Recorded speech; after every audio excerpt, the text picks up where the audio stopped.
सत्य असेल तेच दिसेल. तुळजापूर तालुक्यातील केशेगाव शिवारात शनिवारी दुपारी 1:30 वाजेच्या सुमारास घडलेल्या भीषण दुर्घटनेत विजेच्या धक्क्यानं चौघांचा जागीच मृत्यू झाला. या दुर्दैवी घटनेमुळे साखरे व फुलारी कुटुंबियांवर दुःखाचा डोंगर कोसळलेला असून संपूर्ण केशेगावात शोककळा पसरली आहे.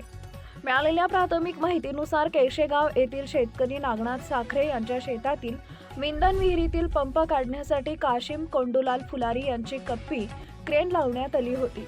बोरमधील पाईप काढण्याचं काम सुरू असताना कप्पी जवळून गेलेल्या विद्युत प्रवाहित तारांवर पडली.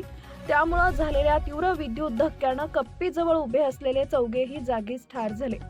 या दुर्घटनेत मृत्युमुखी पडलेल्यांमध्ये कप्पी चालक काशिम कोंडूलाल फुलारी वय वर्ष अंदाजे 50, त्यांचा मुलगा रतन काशिम फुलारी वय वर्ष 18, शेतकरी नागनाथ साखरे वय वर्ष 55 आणि त्यांचा मुलगा रामेश्वर नागनाथ साखरे वय वर्ष अंदाजे 26, सर्व राहणार केशेगाव तालुका तुळजापूर यांचा समावेश आहे. विद्युत प्रवाहित तारांवर कप्पी पडल्यानं उडालेल्या ठिणग्यांच्या तीव्रतेमुळे परिसरातील जमिनीवरील गवत जळून खाक झाल्याचंही दिसून आलंय.